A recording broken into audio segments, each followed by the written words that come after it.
வளமுடன். Physics professor உட்காந்துட்டு இருக்காரு. முடிஞ்சது பாரு, ஏதாச்சும் டெரிவேஷன் டவுட்னா ஐயா கிட்ட கேட்கலாம். ரைட்.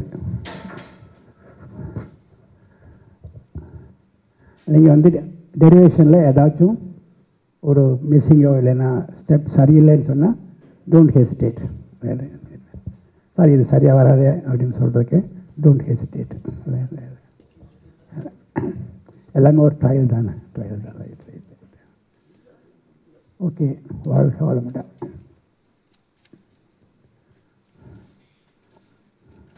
ஸோ நம்ம ஸ்பேஸில் ஆரம்பித்தோம்.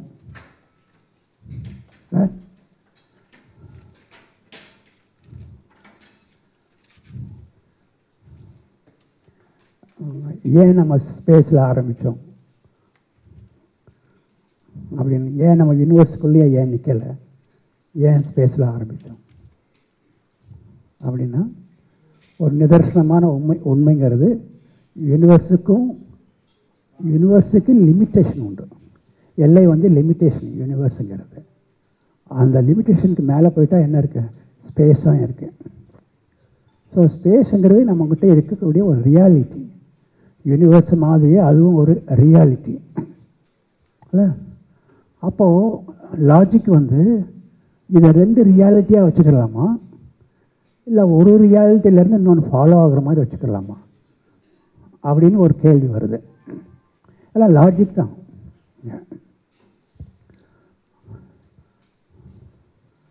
அப்போது ரெண்டு ரியாலிட்டியாக வச்சுக்கலாமா, இந்த டவுட் வந்த உடனே தான் நம்ம என்ன பண்ணுறோம், கொஞ்சம் ஃபிலசாபிக்கலாக சில கான்செப்ட்ஸ் வந்து கொஞ்சம் டிஸ்கஸ் பண்ணுறோம்.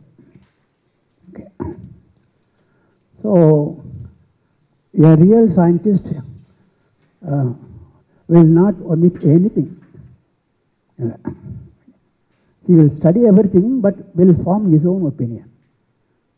ஆனால் அதை ஒமிட் பண்ண மாட்டான், பார்ப்பான் செயலவங்க என்ன சொல்கிறாங்க பார்க்கலாம்னு சொல்லிட்டு.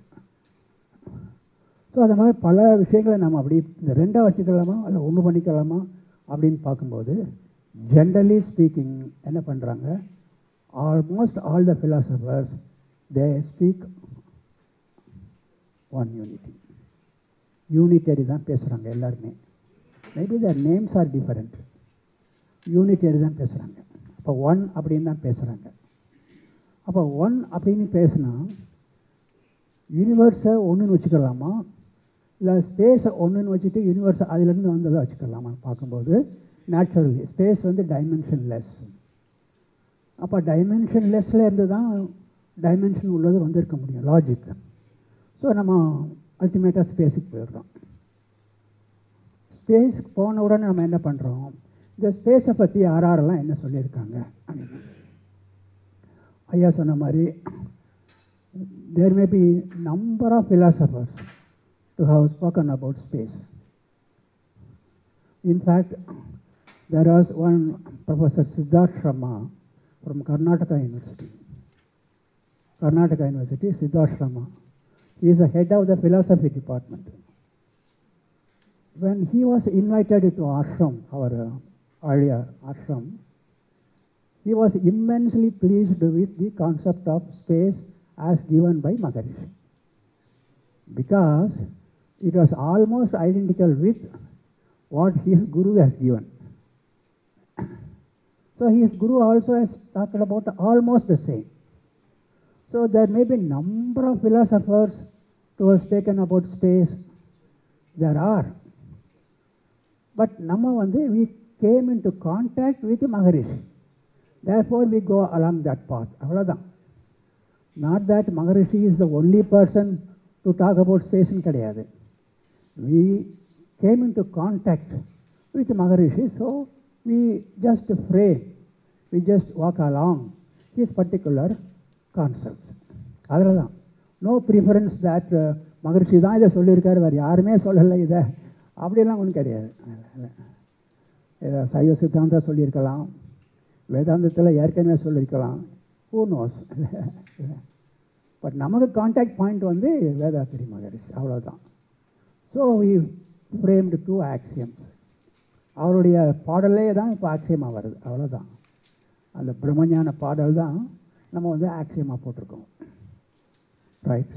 இப்போ அந்த ஆக்சியமாக போட்டதுக்கு அப்புறமாக நமக்கு மெயின் பிளேயர்ஸ் வந்து சி அண்ட் ஆர். இல்லை, C is the compressive force on any object due to space. R is the repulsive force from the object. Object இருந்து வரக்கூடிய repulsive force. இது ரெண்டு தான் நமக்குள்ள பிளேயர்ஸ், ரெண்டு தான் மெயின் பிளேயர்ஸ், இவங்க ரெண்டு பேர் தான். ஸோ இந்த ரெண்டை வச்சுக்கிட்டு தான் எல்லா ஃபார்முலாவும் கொண்டு வரணும். வேறு கான்செப்டோ வேறு குவான்டிட்டிஸோ நமக்கு கிடையாது. ஸோ இட் வாஸ் அரவுண்ட் 1994 அப்படின்னு வச்சுக்கோங்களேன். 1994 when Vedatri Maharishi stopped visiting foreign countries. அப்போ அவருக்கு என்ன வயசு இருக்கும் 1994?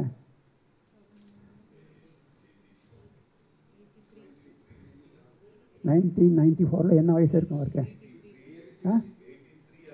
Exactly 83. Then he stopped going to foreign countries. Then he decided to form a committee to examine his concepts, whether they agree with the current science or not. நான் சொல்கிற concept சயின்ஸுக்கு agri ஆகுதா இல்லையா அப்படின்னு செக் பண்ணுற மாதிரி ஒரு committee form பண்ணலாம் அப்படின்னு he had an opinion. அப்போ ஆழியாருடைய அங்கே தி மேனேஜிங் டைரக்டர் அப்போ வந்து அவங்க Pollachi Mahalingam. So he express this idea to Pollachi Mahalingam. ஒரு கமிட்டி ஃபார்ம் பண்ணால் நல்லது. Let there be physicist, let there be chemist, let there be botanist, எல்லாம் சேர்ந்து ஒரு கமிட்டி ஃபார்ம் பண்ணுங்க அப்படின்னு ஒரு கமிட்டி ஃபார்ம் பண்ணாங்க. Then I was not quite familiar with Vedatri Maharishi, but my town was nearby, that's all. Aliyar and Pollachi is only about 20 kilometers, that's all. I was then the principal of the college in Pollachi, that's all. So Pollachi Mahalingam said, yes, someday we will form a committee, that's right. Then for the committee, Mahalingam selected one person to be the president of the committee. And he told that person, you are the president of the committee, you can frame your own members. And you start working, examining this. And the president was, KCT in Coimbatore, Kumaraguru College of Technology in Coimbatore is there. One college, Kumaraguru College of Technology, that correspondent of that college, Dr. K. Armugam. He was a correspondent of the engineering college. He was the president. And that correspondent knows me very well, that's all. So one evening, afternoon, a call came from Mr. Armugam. இந்த மாதிரி சாமிஜி வந்து chairman கிட்ட சொல்லியிருக்காங்க. Chairman means Pollachi Mahalingam. Chairman கிட்ட ஒரு committee ஃபார்ம்னு சொல்லியிருக்காங்க. நான் அந்த கமிட்டிக்கு பிரசிடெண்ட்டாக இருக்கிறேன். அதில் நீங்கள் செக்ரட்டரியாக இருந்தால் I will be very happy அப்படின்னு ஆறுமுகம் ஃபோன் பண்ணி. Then Chairman is involved and Maharishi is involved. How can you say no? Is it not? Okay, let me be the secretary again. Then other members. I think even Dr. Madhavan was a member of that committee in those days. Committee first meeting in Coimbatore. All assembled, they discussed various issues, and there was one physics professor. He raised the question. The Mari Newton's லா வந்து நமக்கு எல்லாத்துக்கும் தெரியும். Every particle attracts every other particle அப்படின்னு Newton's லா வந்து famous, எல்லாத்துக்கும் தெரியும். But Swamiji வந்து கொஞ்சம் வித்தியாசமாக சொல்கிறாரு. சாமிஜி வந்து பார்ட்டிக்கல் இஸ் நாட் அட்ராக்டிங் அப்படின்னு சொல்லிட்டு அந்த 2 பார்ட்டிக்கலையும் யார் நெருக்கி கொண்டு வருது? ஸ்பேஸ் தான் நெருக்கி கொண்டு வருது. So gravity is a property of ஸ்பேஸ்ன்னு சொல்கிறாரு. அது எப்படி ஒரு முரண்பாடாக தெரியலையே? தெரியுற மாதிரி தானே இருக்குது. இதுக்கு நீங்கள் சாமிஜிக்கிட்ட ஒரு எக்ஸ்ப்ளனேஷன் அவர் என்ன எக்ஸ்ப்ளனேஷன் சொல்கிறாரோ கேட்கலாம். ஆனால் on the whole on the outside it looks contrary. இல்லைங்களா? இப்போ யூஸ்வலி கிராவிட்டிங்கிறது நம்ம வந்து ஒரு பொருளை ஈர்க்குன்னு தான் படிச்சிருக்கிறோம். இவர் அப்படியெல்லாம் இல்லை, அது சுற்றி இருக்கிற ஸ்பேஸ் தான் அதை நெருக்குது அப்படின்னு சொல்கிறாரு. இது கொஞ்சம் முரண்பாடாக இருக்குது. நீங்கள் நோட் பண்ணிக்கோங்க. நெக்ஸ்ட் மீட்டிங்கில் சாமிஜியை மீட் பண்ணி இதுக்கான எக்ஸ்ப்ளனேஷனை கொடுத்துருங்கன்னு சொல்லிட்டு as a secretary they gave me the points. அப்புறம் 2 நாள் கழித்து ஐ மெட் சாமிஜி என்ன மீட்டிங் எப்படி போச்சுன்னு கேட்டாங்க. I said meeting went on very well Swamiji, but it's a slight query from somebody அப்படிங்கிற. என்ன query அப்படின்னு கேட்டார். யூஸ்வலி இன்றைக்கும் சயின்ஸ் புக்கில் வந்து every particle attracts other particle தான் இருக்குது. பட் நீங்கள் வந்து gravity is the property of the space அப்படின்னு சொல்கிறீங்க. இது 2 முரண்பாடாக இருக்குது. அதுக்கு ஒன்று என்ன எக்ஸ்ப்ளனேஷன் அப்படின்னு கேட்குறாங்க அப்படின்னு நான் told Swamiji. Swamiji was quiet for some time. Because he could understand the point. அவரை புரிஞ்சுக்கிட்டார். 2க்கும் உள்ள வித்தியாசத்தை புரிஞ்சுக்கிட்டார். He was silent for a few minutes. அப்புறம் then he started. அவர் என்னை ராமானுஜம் தான் கூப்பிடுவார். Look Ramanujan, I have told what it occurred to me. What it came into my picture, I have told. Except that I don't have any other motivation. நியூட்டனை மாற்றி வைக்கணும், இல்லை ஒரு புது formula போடணும், அப்படியெல்லாம் எனக்கு ஒரு மோட்டிவேஷன் கிடையாது. நியூட்டன் என்ன சொன்னான்னு எனக்கு தெரியாது. What it occurred to me in my picture I have told. சயின்ஸில் அந்த மாதிரி சொல்லியிருக்காங்கன்னு நீங்கள் சொல்கிறீங்க. ஓகே, சயின்ஸ் எப்படி டெவலப் ஆகுதுன்னு நீங்கள் பாருங்கள். நான் சொல்கிறேன் பாருங்கள், சயின்ஸ் எப்படி டெவலப் ஆகுதுன்னு சொல்லிட்டு நான் அதையும் சொன்னார். It was very key. Science எப்படி டெவலப் ஆகுது?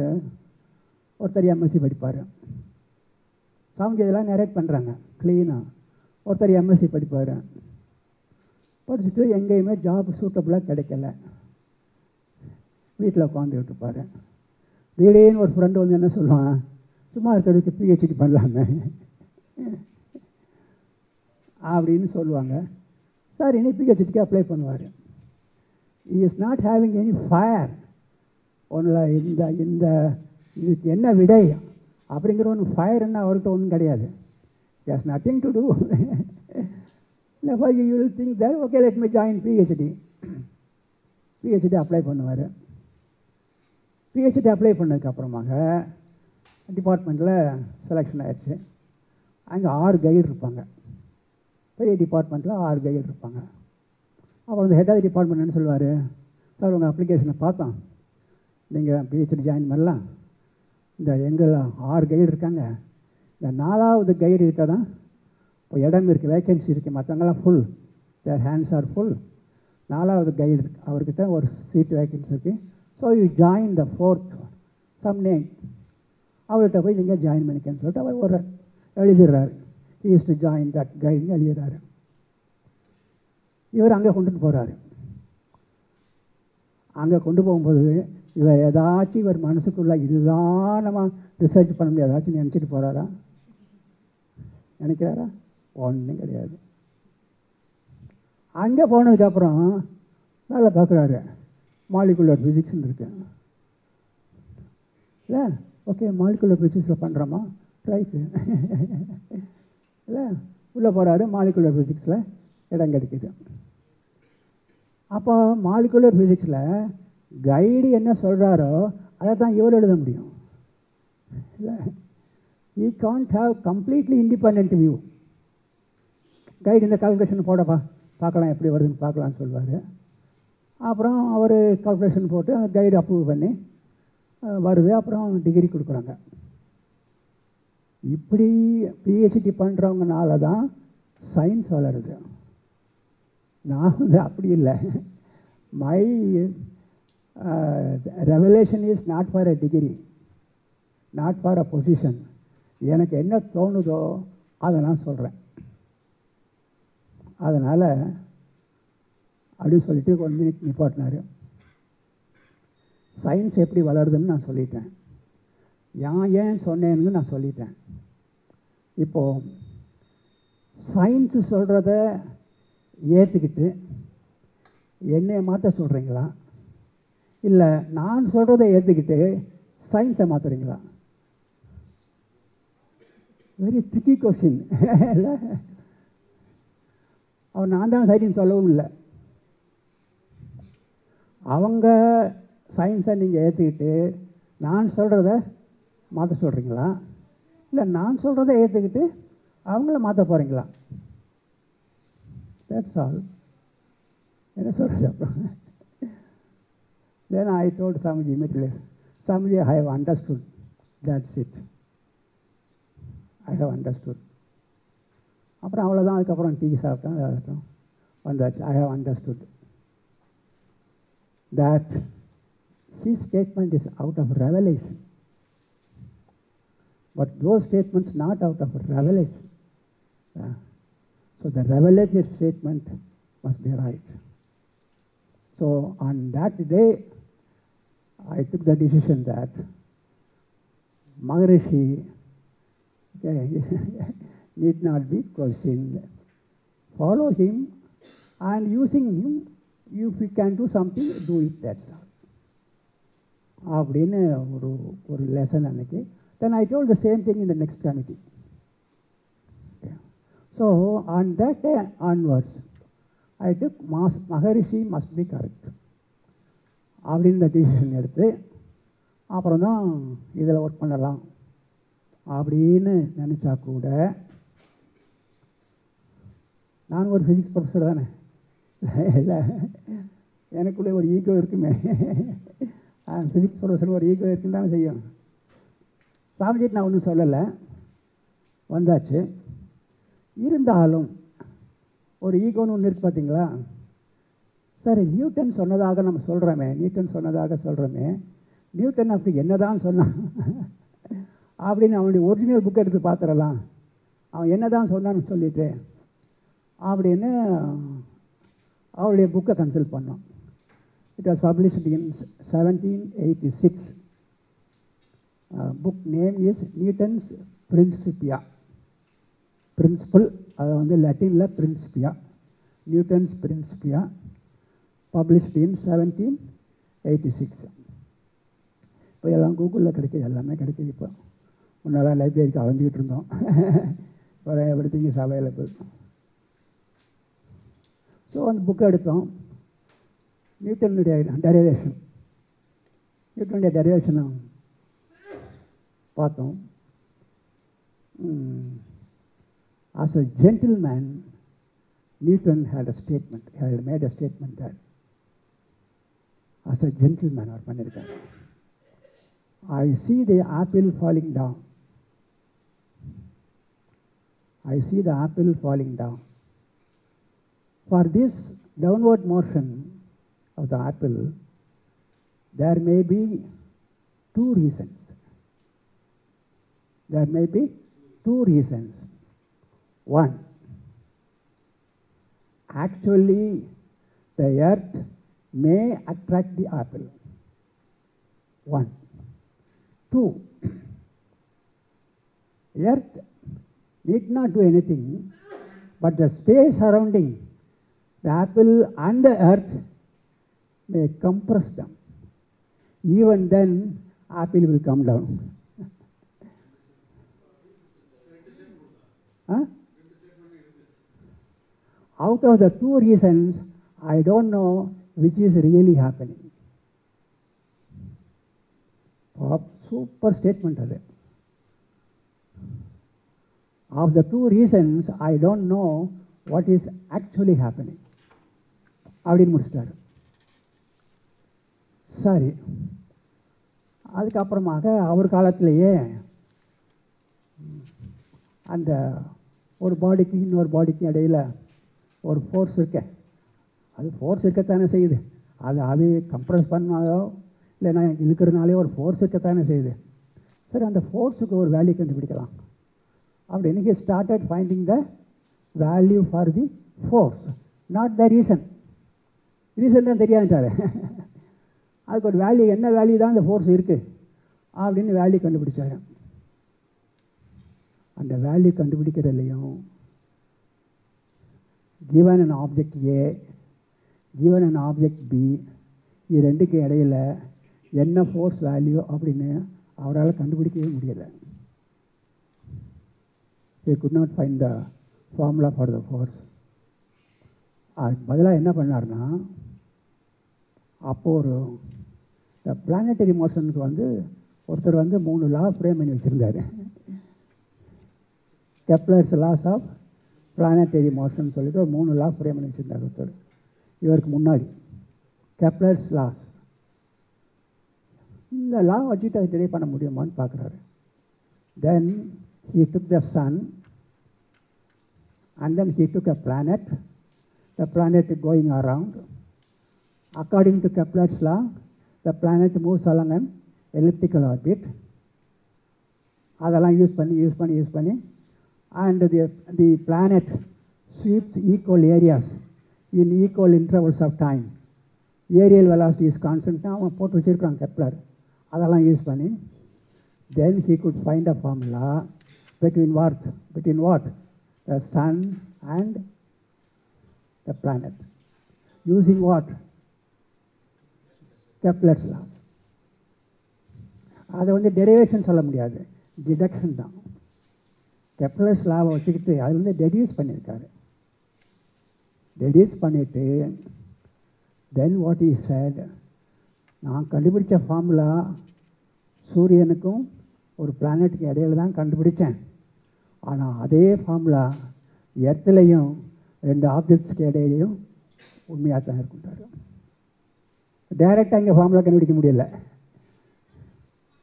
அங்கே ஃபார்முலா கண்டுபிடிச்சிட்டு இதே மாதிரி தான் எர்த்துலேயும் 2 ஆப்ஜெக்ட் எடுத்தால் இதே ஃபார்முலா தான் செல்லுபடி ஆகும் அப்படின்னு சொல்லிட்டார். So he could find the formula but not the reason. Reason கண்டுபிடிக்க முடியல. அல்ல,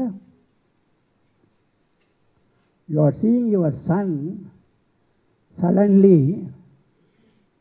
with a cell phone about 25,000.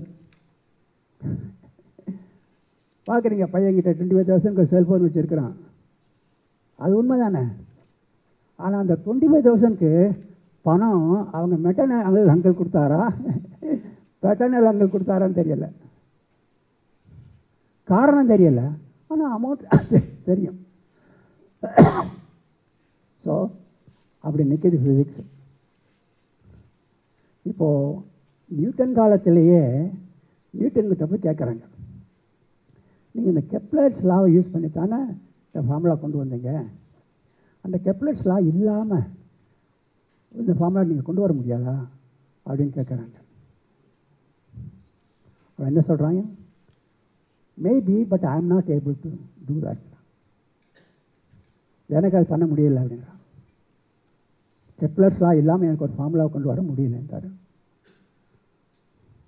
அவர் காலத்திலே என்ன ஆயிடுச்சுன்னா, ஒரு இவருடைய நெருங்கிய நண்பர் by name Richard Bentley, professor Richard Bentley, அவர் ஒரு ஃபிசிக்ஸில் ஒரு புக்கு எழுதினார்.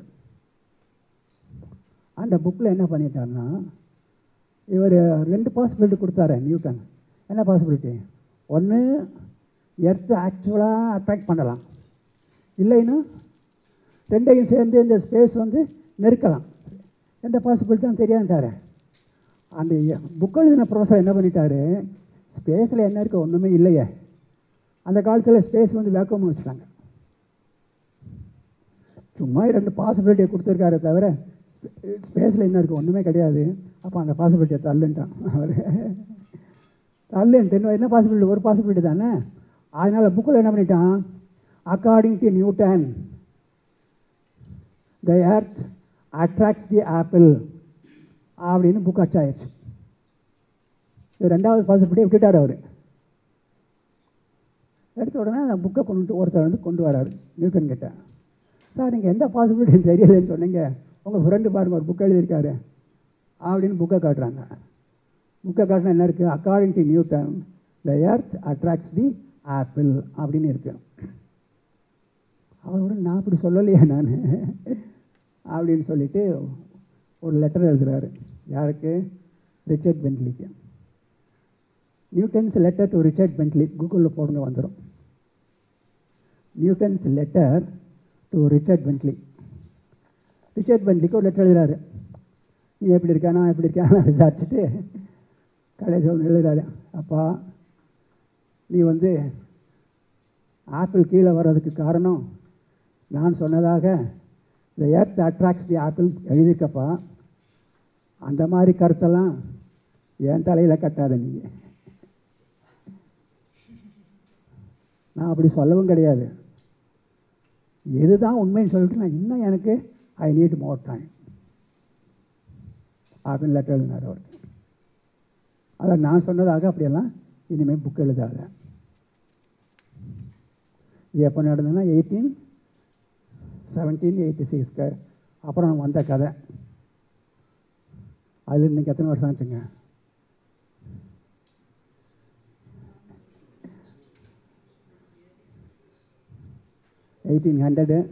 ஒரு 100 சேர்த்துக்கங்க, 100 வருஷம். 224 இயர்ஸ் ஆயிடுச்சு. நியூட்டன் வந்து அந்த ஒருத்தருக்கு அவர் இருந்ததுனால இப்படி எல்லாம் என் பேரை கெடுக்காதுன்னு எழுதினார். இப்போ நியூட்டன் எத்தனை பேருக்கு எழுதணும் என் பேரை கெடுக்காதுன்னு சொல்லிட்டு? என் ஒரு டெக்ஸ்ட் புக்கு அதான் சொல்லிக்கிட்டு இருக்கேன் இல்லையா? ஸோ சயின்டிஸ்ட் வந்து உண்மையிலேயே உண்மைதான் பேசுகிறாங்கன்னு வேண்டிய அவசியம் கிடையாது. முன்னாடி என்ன எழுதிட்டாங்களோ பின்னாடி இப்படி எழுதிட்டு வர வேண்டியதுதான். ஸோ அவங்கள நம்பிட்டு நம்ம ஒரு ரெவலேட்டரை வந்து விட்டுறக்கூடாது இல்லையா? இல்லை, அவங்க சொல்கிறத நம்பிக்கிட்டேன்.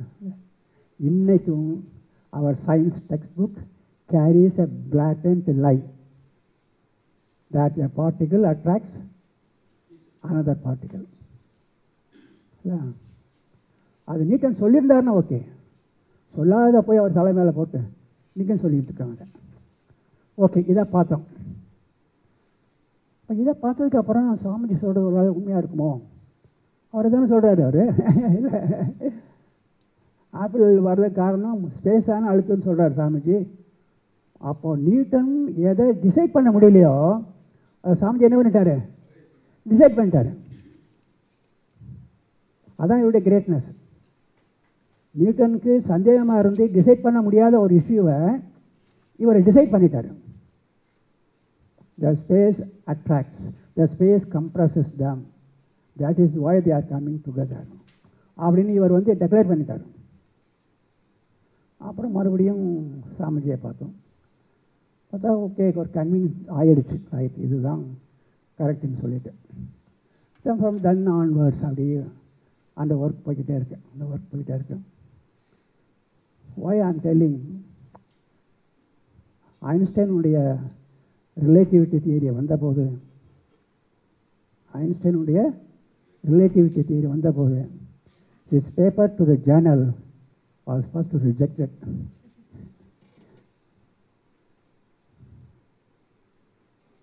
பேப்பரை ரிஜெக்ட் பண்ணிட்டாங்க. ஏன் ரிஜெக்ட் பண்ணிட்டாங்க? இவர் பேசாமல் டைம் மாறுது, மாஸ் மாறுது இல்லை, இது லைட் வந்து இப்படி போனாலும் அப்படி போனாலும் ஒரே வெலாசிட்டி தான், எல்லாம் சொல்கிறதெல்லாம் மாற்றி இருக்குது. So the paper was rejected. இவர் அப்பவும் விடலை, மறுபடியும் ஒர்க் பண்ணி கடைசியில் அவருடைய சொந்த நாட்டு பத்திரிகை, ஜெர்மன் நாட்டு பத்திரிகை அனல் அண்ட் ஃபிசிக்ஸ், கடைசியில் பேப்பர் பப்ளிஷ் ஆச்சுங்களா? அவர் பேப்பர் பப்ளிஷ் ஆன போது he was not a scientist. என்ன ஒர்க் பண்ணார்? he was a patent office clerk. Patent ஆஃபீஸ்னால் இந்த புது புது எந்திரங்கள்லாம் செய்வாங்க, கொண்டு வந்து கொடுப்பாங்க பேட்டன்ட் வாங்குறதுக்கு. இவருக்கு 4 வரும், கடைன்னு செக் பண்ணி எல்லாம் முடிச்சிடுவார். பாக்கி டைம் இருக்குங்களே அதில் எழுதுறது இது. அப்படி தான் தியரி டெவலப் பண்ணார். பேட்டன்ட் ஆஃபீஸ் கிளார்க்கு தான் அவர். நான் ஏன்னு சொல்கிறதுன்னா, த so called professors and scientist தான் ஃபிசிக்ஸை டெவலப் பண்ணுறாங்க அப்படின்னு கிடையாது. அதுலேருந்து வெளியில் இருக்காங்க பாருங்கள், அவங்க தான் உண்மையான ஒரு ஹைக் கொடுக்குறாங்க.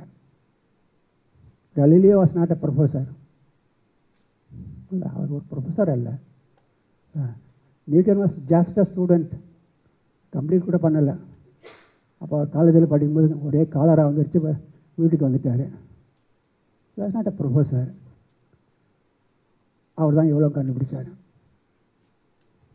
அதனால் let us not be under the impression that the scientists professors தான் சயின்ஸை டெவலப் பண்ணுறாங்கிற ஒப்பீனியனே வேண்டியதில்லை. அதை ஒரு ஆத்தர் ரொம்ப அழகாக சொல்வார். ஃபிசிக்ஸில் தான் ஆகும். அவர் புக்கு டைட்டில் வித்தியாசமாக கொடுத்துருக்காரு, the trouble with physics. The trouble with physics. அவர் என்ன சொல்வார்னா, the university or college professors are all conformist. Conformist na? Conformist. இருக்கிறத அப்படியே ஏற்றிக்கிட்டே போயிட்டு இருப்பாங்க, கன்ஃபார்மிஸ்ட். பட் சயின்ஸ் அவங்களால என்ன ஆகும்னா, the science will spread horizontally. Science will spread ஹரிசாண்டலாக போகும். இன்றைக்கி இந்த ஒரு யூனிவர்சிட்டி, அடுத்த ஒரு யூனிவர்சிட்டி, அடுத்த ஒரு யூனிவர்சிட்டி, இன்னொரு யூனிவர்சிட்டி, ஹரிசாண்டலாக பரவும் science by conformist. But for the vertical growth of the science we need rebels. we need rebels. ரெபல்ஸ்னால தான் சயின்ஸ் வெர்டிக்கலாக மேலே போகும். டக்குன்னு ஒரு புது தியரி கொடுப்பாங்க அவங்க. we need rebels. அதனால் நார்மலாக என்ன சொன்னா, இந்த ஐன்ஸ்டைன் பேப்பர் ரிஜெக்ட் ஆச்சு இல்லை, ஐன்ஸ்டைன் பேப்பர் ரிஜெக்ட் ஆச்சு இல்லை. ஏன் ரிஜெக்ட் ஆகிடுச்சு? அங்கே இருக்கிற எடிட்டர்ஸ் எல்லாம் யார்? கன்ஃபார்மிஸ்ட்டு. இவர் ரெபலியனாக இருக்கார். பார்த்தா அவங்களுக்கே புரியலை, அதனால் விட்டுட்டாங்க, அவ்வளோதான். அது நான் ஏன் சொல்கிறேன்னா, when somebody tells something, don't judge by his position. அவர் என்ன சொல்கிறாருன்னு கேளுங்க. Don't judge his background. அவர் என்ன சொல்கிறாரு, அதில் ஒரு சரியில்லைன்னு அவர்கிட்ட அப்போவே சொல்லுங்கள், சரியில்லைன்னு சொல்லுங்கள். It be all right. சில பேர் கேட்பாங்க, சார் நீங்கள் சொல்கிறதெல்லாம் பப்ளிஷ் ஆகிடுச்சுங்கன்னு சில பேர் கேட்பாங்க. நான் சொல்கிறேன், இன்னொருத்தர் பப்ளிஷ் பண்ணி தான் உங்களுக்கு நம்பிக்கை வரும்னா உங்கள் சுய புத்தி என்ன சார் ஆச்சு? படித்து பாருங்கள், தப்புன்னா தப்புன்னு சொல்லுங்கள் என்கிட்ட. ஏன் இன்னொருத்தர் மேலே போய் நீங்கள் ஏறி உட்காடுறீங்க, பப்ளிஷ் ஆச்சா இல்லையான்னு சொல்லிட்டேன். ஓய், நீங்கள் பேப்பரை வாங்குங்க, படித்து பாருங்கள், தப்புன்னா தப்புன்னு சொல்லுங்கள், ரைட்னா ரைட்டுன்னு சொல்லுங்கள், அவ்வளோதான், சிம்பிள். இன்னொருத்தர் ஒத்துக்கிட்டாங்க, பப்ளிஷ் ஆகிடுச்சுங்கிற அப்புறமாக உங்களுக்கு நம்பிக்கை வந்தால் சுய புத்தி என்ன ஆச்சு? அப்புறம் அது பொதுவாக நம்ம இந்தியன்ஸ்கிட்ட நிறையா இருக்குது. எஸ்பெஷலி ஒரு அமெரிக்காவில் ஒருத்தர் ஒத்துக்கிட்டாருன்னா போதும், அவ்வளோதான். அப்போ ஃபாரின்லேயே ஒத்துக்கிட்டாங்க சார் அப்படின்ட்டுருவாங்க. அந்த சுய சிந்தனை இருக்கணும். All right. இப்போ இந்த டெவலப்மெண்ட்டில் இப்போ நம்ம வந்துக்கிட்டு இருக்கோம். இப்போ எது வரைக்கும் வந்திருக்கிறோம்? ஸ்பேஸ், அதுலேருந்து எப்படி துகள் வருது, இறை துகள் வருது, தொகுப்பு எப்படி அலை வருது, இந்த அலையும் கம்ப்ரெஷன் சேர்ந்து எப்படி நமக்கு எல்லாத்தையும் இறுக்கி பிடிச்சிக்கிட்டு இருக்கு. அந்த இறுக்கி பிடிக்கிறது தான் மேசிவ்னஸை கொடுக்குது. எல்லாம் வந்தாச்சு. இப்போ அடுத்த கட்டத்துக்கு நம்ம மூவ் ஆகிறோம். ரைட். எந்த கட்டத்துக்கு மூவ் ஆகிறோம்னா, நியூட்டன்ஸ் ஃபார்முலா பார்த்தீங்களா? நியூட்டன்ஸ் ஃபார்முலா, இது வரைக்கும் நியூட்டன்ஸ் ஃபார்முலாவை ஒரு ஆக்சியம் போட்டு டெரைவ் பண்ண முடியலை. கெப்லர்ஸ் லாவையே டிபெண்ட் பண்ண வேண்டியிருக்காங்க. நியூட்டனும் அவர் தான் டிபெண்ட் பண்ணார். இன்றைக்கி அதை தான் டிபெண்ட் பண்ண வேண்டியிருக்கு. அதை விட்டுட்டு இண்டிபெண்ட் ஆக்சியம் போட்டு அந்த நியூட்டன்ஸ் லாவை டெரைவ் பண்ண முடியலை. அது ஒரு 300 இயர்ஸ் அந்த ப்ராப்ளம் ஃபிசிக்ஸில் இருக்குது. இப்போ நம்ம என்ன பண்ணுறோம், கெப்லர்ஸ் லாவை நம்ம எடுத்துக்கிறது இல்லை. நமக்கு மாஸ் ஃபார்முலாவுக்கு ஒரு ஃபார்முலா இருக்குது. இதில் ப்ரொசீட் பண்ணி நியூட்டன்ஸ் லாவை கொண்டு வர முடியுமா அப்படின்னு தான் நம்மளுடைய முயற்சி. இப்போ அப்படி நியூட்டன்ஸ் லா இதில் வந்துருச்சுன்னு வச்சுக்கோங்க, அப்போ என்ன அர்த்தம், நியூட்டன்ஸ் லாவே நிற்கிது. அப்போ நம்ம ஆக்சியம் என்னாச்சு, டிக் பண்ணிட வேண்டியதான், கரெக்ட் அப்படின்னு சொல்லிட்டு. ஸோ அந்த ஜாப் தான் இப்போ அடுத்து எடுக்கிறது. ஸோ அதுக்கு தான் மாஸ்ங்கிறதுக்கு என்னன்னு ஒரு டெஃபினேஷனை போட்டுக்கிட்டோம். What is மாஸ்ன்னு போட்டுக்கிட்டோம். மாஸுங்கிறது என்ன, இப்போ எனக்கு எடுத்துக்கிட்டிங்கன்னா என் மேலே C minus R and the area of the body எல்லாம் சேர்ந்து என்னை பிடிச்சிக்கிட்டு இருக்கு. அது பிடிச்சிக்கிட்டு இருக்கிறதுனால தான் என்னை ஈஸியாக தள்ள முடியலை. ரொம்ப ஸ்ட்ராங்காக பிடிச்சி வச்சுங்க. ஒரு 2 பேர் இந்த பக்கம் ஒருத்தர், இந்த பக்கம் ஒருத்தர் ரொம்ப ஸ்ட்ராங்காக பிடிச்சிக்கிட்டாங்கன்னா அசைக்க முடியுமா அவரை? அசைக்க முடியுமா? முடியாது இல்லை. அப்படி அசைக்க முடியாமல் போகிறதுக்கு காரணம் அவர் அல்ல. எது காரணம்? அவரை பிடிச்சிக்கிட்டு இருக்க 2 ஆளுக காரணம். இதை கொஞ்சம் நீங்கள் அப்படியே இந்த இந்த கான்செப்ட், ஒரு பொருளோட குணத்திற்கு காரணம் அந்த பொருள் அல்ல அப்படிங்கிற மட்டும் கொஞ்சம் யோசிச்சு பாருங்க. இந்த கான்செப்ட்லேயே நினச்சி பாருங்க. ஒரு பொருளோட குணத்துக்கு காரணம் அந்த பொருள் அல்ல. இப்போ ஒருத்தருடைய குணத்துக்கு நம்ம கோபக்காரன்னு சொல்கிறோம். என்ன காரணம்? பதிவு உள்ளுக்கு அப்படி இருக்குது. பதிவை மாற்றுங்க, என்னாச்சு? ஆள் மாறி போவார். வித்தியாசப்படுது, அவ்வளோதான்.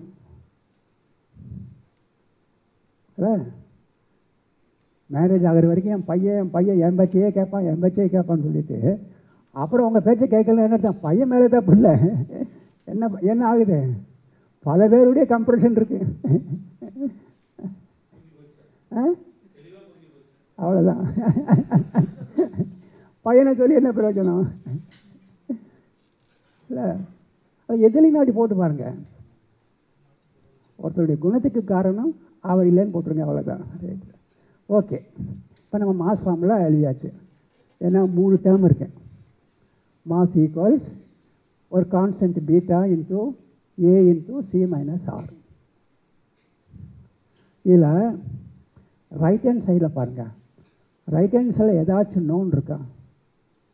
நோன் குவான்டிட்டி ஏதாச்சும் இருக்கா ரைட் ஹேண்ட் சைடில்?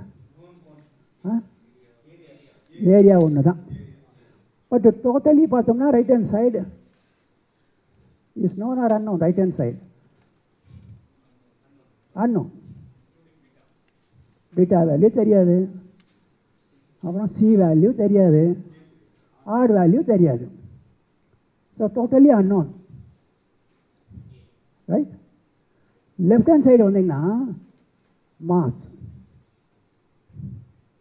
இல்லை, மாஸ் கண்டுபிடிக்கலாமா இல்லையா?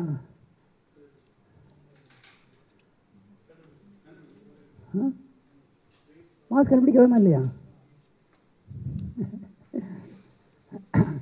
கண்டுபிடிக்கலாமா? முடியாது. Mass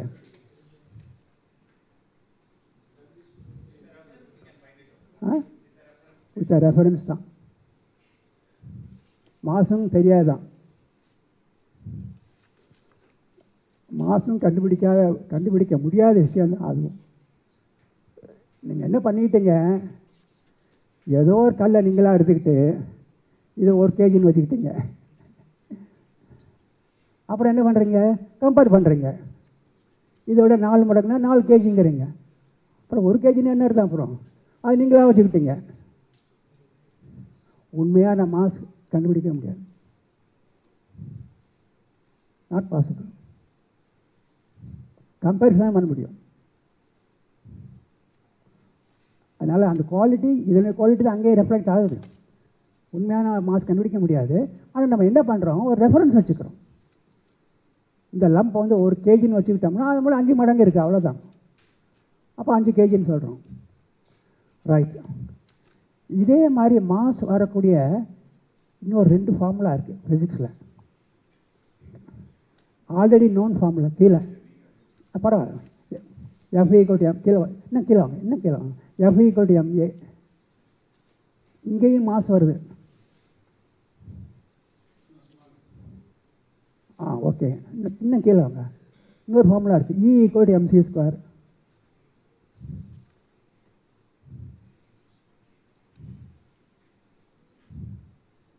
right. இந்த F = ma வச்சுட்டு மாஸ் கண்டுபிடிச்சிடலாமா?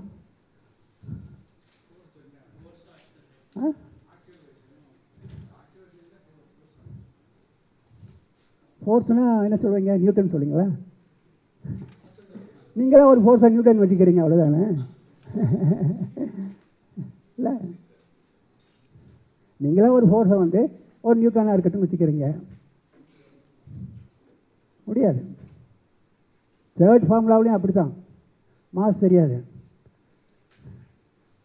இல்லை, இப்போ F = ma இருக்குல்ல, அதில் வந்து m என்ன பண்ணுவீங்க, F/aன்னு போடுவீங்க. ஆனால் F நீங்களே வச்சுக்கிட்டே தானே, ஒரு ஃபோர்ஸை வந்து இதுதான் ஒரு நியூட்டன் வச்சுக்கிறது தானே. நீங்கள் கத்திரிக்காய் வாங்க போகும்போது அது மேலே ஃபோர்ஸ் அப்ளை பண்ணி ஆக்சலரேஷனை மெஷர் பண்ணி அப்புறம் ஒன்றா டிவைட் பண்ணி மாஸ் கண்டுபிடிக்கிறீங்க கத்திரிக்காய்க்கு. இல்லை, ஸ்டாண்டர்ட் அவ்வளோதான். 1 kgனா 1 kg வச்சுக்கிட்டீங்க நீங்கள் ஏற்கனவே. கொஞ்சம் இரமாக வரேன்னு சொல்லிட்டு ஒரு ஃபோர்ஸ் அப்ளை பண்ணி கத்திரிக்காய் மேலே அது பாட்டுக்கு ஓட ஆக்சலரேஷனை கண்டுபிடிச்சி ஒன்று டிவைட் பண்ணி அப்படி எங்கே மாஸ் கண்டுபிடிக்கிறோம். So mass is immeasurable.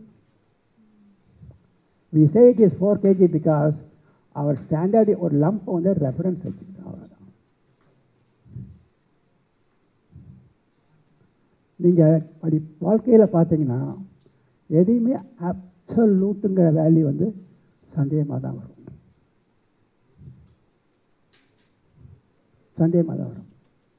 எல்லாம் ஒரு ரெஃபரன்ஸ் தான். நீங்கள் பியூட்டி அழகுன்னு சொல்கிறோம் இல்லையா, அப்சல்யூட் வேல்யூ என்ன கண்டுபிடிக்க முடியும்? இல்லை, கண்டுபிடிக்க முடியுங்களா? முடியாது.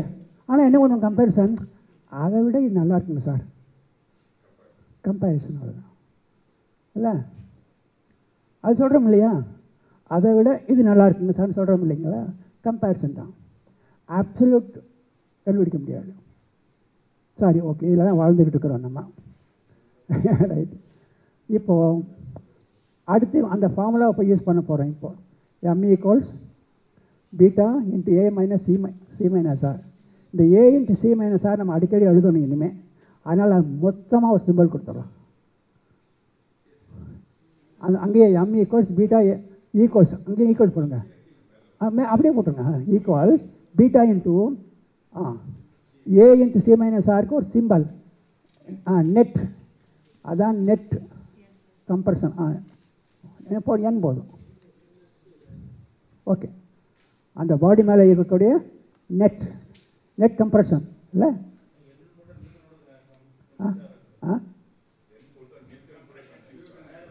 Okay, right. சொல்கிற ரைட் தான். NCன்னு வச்சுக்கலாங்களா, நெட் கம்ப்ரஷன். வேறு ஏதாச்சும் சொல்லுங்கள், ஏதாச்சும் நெட்டுங்கிற சொன்ன. S,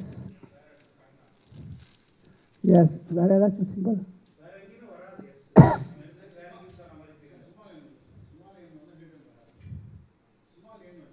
small n. ஓகே, ஆமாம், ஸ்மால் n வச்சுக்கலாம். Small n. Okay, small n. n = what? Bracket அங்கே ஒரு கமா போட்டுருங்க. n = a × c - r. அதுதானே n வச்சுருக்கிறோம். n = a ×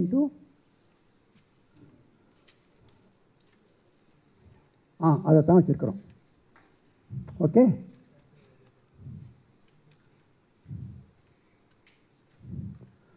இப்போ இந்த 3 ஃபார்முலாவுக்கு என்ன டிஃபரன்ஸு அப்படின்னா, F = ma என்ன டிஃபரன்ஸு? இதில் m என்ன ரோல் ப்ளே பண்ணுது? ஒரு ஃபோர்ஸை கொடுத்தா அது எவ்வளோ ஆக்சலரேஷனை ப்ரொடியூஸ் பண்ணுது அப்படின்னு m டிசைட் பண்ணுது. ரெண்டாவது, ஒரு m வந்து எனர்ஜியாக மாற்றினோம்னா எவ்வளோ எனர்ஜி நமக்கு கிடைக்கும். ஆக அது என்ன பண்ணுது, அது கண்டென்ட் என்ன, அதுதான் ரெண்டும் கொடுக்குது. ஆனால் நம்ம முதல் ஃபார்முலா என்ன சொல்லுது? What is mass? மாஸுங்கிறது என்ன? நெட் கம்ப்ரெஷனால் வரக்கூடிய மேசிவ்னஸ்.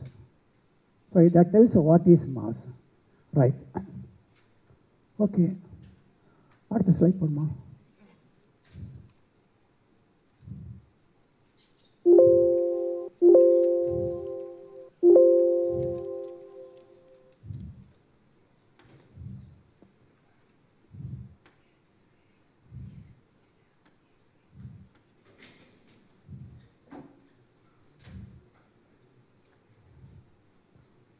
ஓகே ஓகேம்மா. Right right.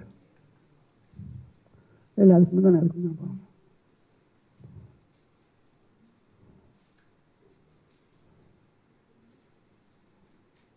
ரைட் விட்டுருமா? ஓகே.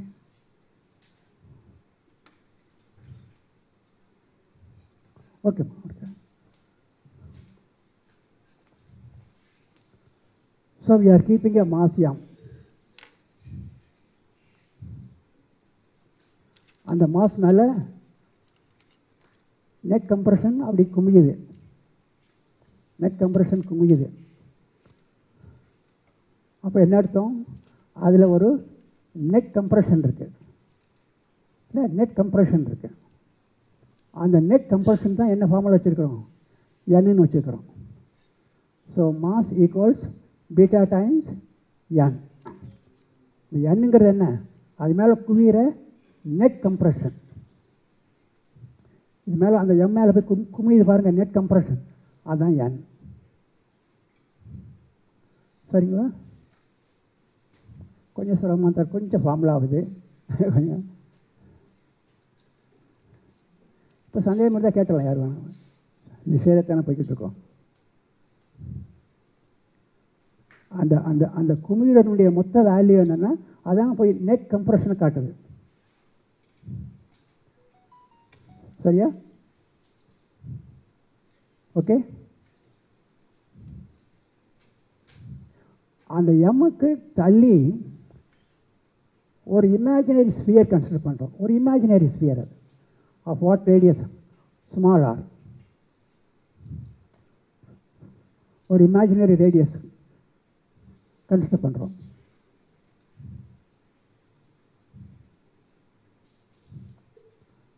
அந்த ரேடியஸ் எவ்வளோ வேணாலும் இருக்கலாம், ஒரு இமேஜினரி ரேடியஸ்.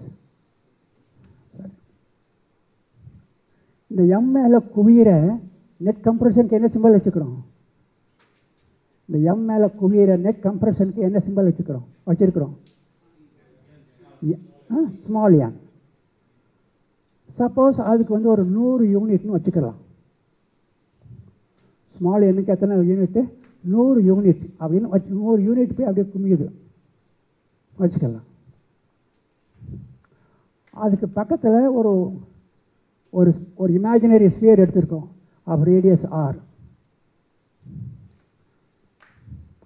இப்போ இந்த 100 யூனிட்டும் இந்த எம் மேலே குவிகிறதுக்கு முன்னாடி எதில் பாஸ் ஆகணும்?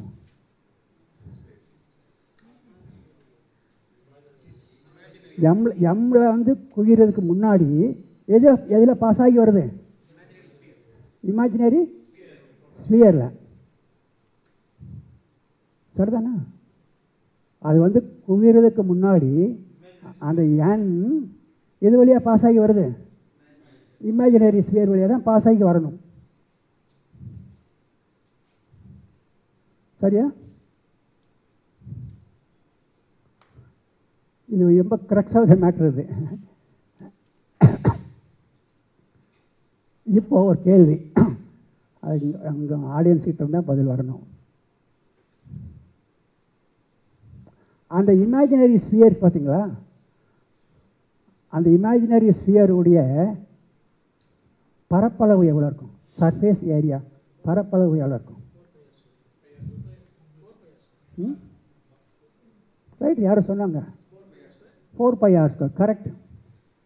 அந்த இமேஜினரி ஸ்பியருடைய பரப்பளவு 4πr².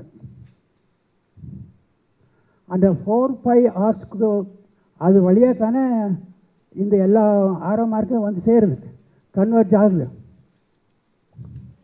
இல்லை? அப்போ அந்த இமேஜினரி ஸ்பியர் வழியாக பாஸ் ஆகுது இல்லை? எவ்வளோ யூனிட் பாஸ் ஆகும்?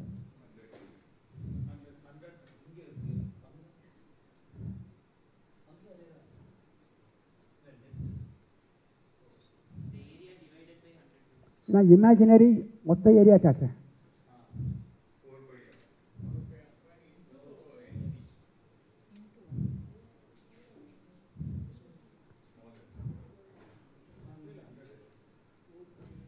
அந்த இமேஜினரி ஸ்பியருடைய பரப்பளவு எவ்வளவு? 4πr². அது வழியாக தானே வந்து தானே இந்த எம் அதை டச் பண்ணுது இல்லை? அந்த எம்மை டச் பண்ணும்போது அதனுடைய வேல்யூ என்ன சொன்னீங்க? அது எம்மில் குவியும் போது அதுக்கு வேல்யூ என்ன வச்சுருக்குறோம்? 100. அந்த எம்மில் குவியும் போது அதனுடைய வேல்யூ 100. அப்படின்னா அந்த இமேஜினரி ஸ்பியர் இருக்க அது வழியாக பாஸ் ஆகிறது எவ்வளவு?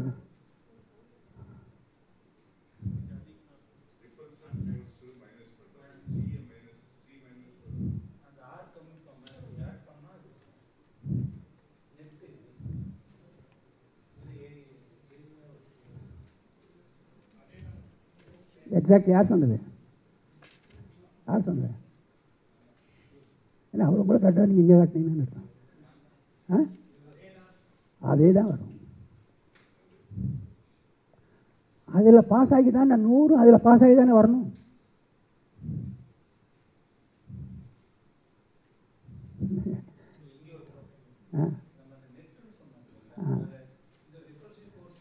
ரிப்பல்சிவ் ஃபோர்ஸுங்கிறதெல்லாம் டிஸ்கஸ் பண்ணி முடிச்சாச்சு. இங்கே வந்து குவிகிறது யான்னு நம்ம ஒரு எடுத்துக்கிறோம் இமேஜினரி ஸ்பியர் தான், அங்கே ஒன்றும் மெட்டீரியல் கிடையாது. இப்போ அந்த இமேஜினரி ஸ்பியர் வழியாக தானே அந்த எண்ணும் பாஸ் ஆகணும், பாஸ் ஆகி தானே இதில் வந்து அஃபெக்ட் பண்ணும். அப்போ அந்த மொத்த அந்த பரப்பளவில் எவ்வளோ பாஸ் ஆகும்? சேம் நம்பர் தேர்.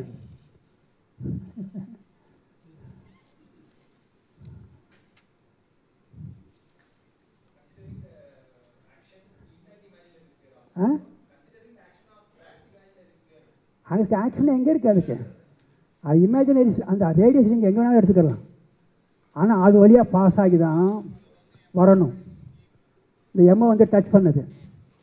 அப்போ எம்மை டச் பண்ணுறதுக்கு முன்னாடி நீங்கள் எவ்வளோ ஸ்பியர் எடுத்தாலும் அது வழியாக பாஸ் ஆகி தானே வரணும்.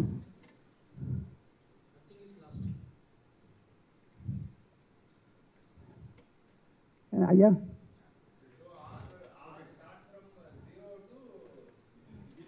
நான் இன்ஃபினிட் ஏன் போகிறேங்க அனாவசியமாக? ஒரு ஆர் ஃபைனட்டாக எடுத்துக்கிட்டு பேசலாம் இல்லை? ஒரு ஆரை ஃபைனட்டாக எடுத்துக்கிட்டோம், கேன் ஹேவ். இப்போது ஒரு ஃபைனட்டாக எடுத்துக்கிட்டு டிஸ்கஸ் பண்ணலாம் இல்லை? இதை டிஸ்கஸ் பண்ணுறது சிரமமாக இருக்கு இல்லை?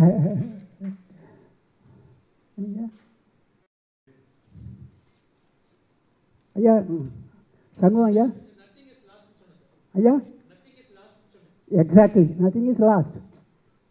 ரைட் தான். Whatever is passing this is coming here, அவ்வளோதான். கரெக்டு.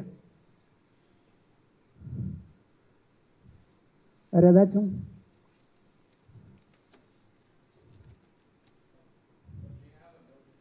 சொல்லுங்கள்.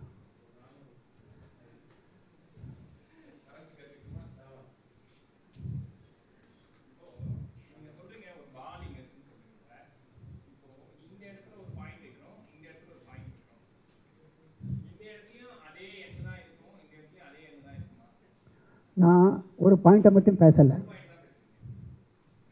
டோட்டலாக பேசுகிறேன் நான் இல்லை? டோட்டல் ஸ்பியர் வழியாக எல்லாம் பாஸ் ஆகுது. இங்கே எவ்வளவு எண் இருக்கோ அதான டோட்டல் ஏரியாவிலே பாஸ் ஆகி வரணும். பாயிண்ட்டை பேசலை நான். ஆ ஆமாம். ஆ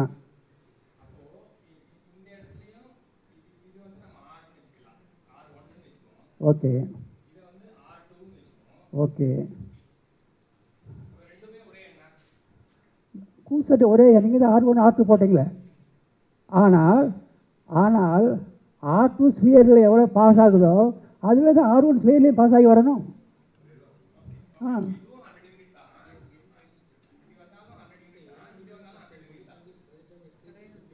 எப்படி வந்தாலும் என்ன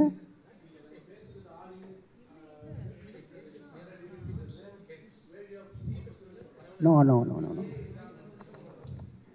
அந்த 100 யூனிட் என்ன என் என்னங்கிறது என்ன டோட்டல் கம்ப்ரசிவ் ஃபோர்ஸ் வந்தாச்சு. நான் மறுபடியும் ஸ்பேஸுக்கு போகக்கூடாதுல்ல. நம்ம டோட்டல் குவியது தான் என். இந்த என் டோட்டல் வந்து குவியுது. இதுக்கு முன்னாடி இங்கே குவியறதுக்கு முன்னாடி இங்கே ஒரு ஸ்பியரில் குமிஞ்சு தானே வரணும். அது இல்லை, அதான் சொல்கிறேன் நான். அது R1 அதான் இமேஜினரின்னு சொல்லிட்டேன்னு. அது R1 இருந்தாங்க R2 இருந்தாங்க. அது வழியாக பாஸ் ஆகுதுன்னா இது வழியாக பாஸ் ஆகும். அதான் கேட்குறேன் நான். Now we are not talking about ARC. N, total N. Net கம்ப்ரெஷனுக்கு வந்தாச்சு. இப்போ நம்ம குவிகிற நெட் கம்ப்ரெஷன் Nன்னு வச்சாச்சு. அந்த N வந்து இங்கே குவிறதுக்கு முதலாவதாக ஒரு ஒரு இமேஜினரி ஸ்பியர் எடுத்துக்கோங்க. அது வழியாக பாஸ் ஆகி தானே அது வரணும். அப்போ இது வழியாக N வந்தால் தானே இங்கே N வர முடியும். சொன்னோம் ஐயா, ரைட்டுங்களா?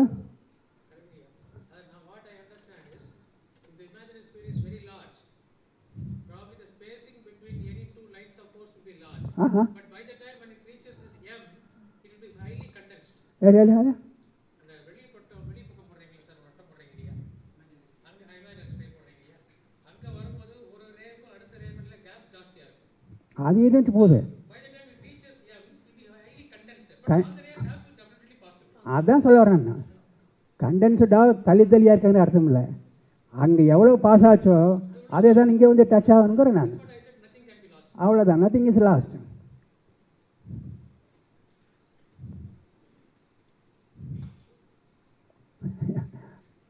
என்னங்கய்யா, அடுத்த ஸ்டெப்புக்கு போயிடலாமா?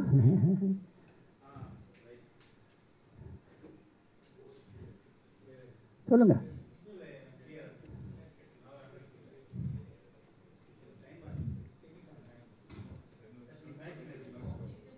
It took me 2 years.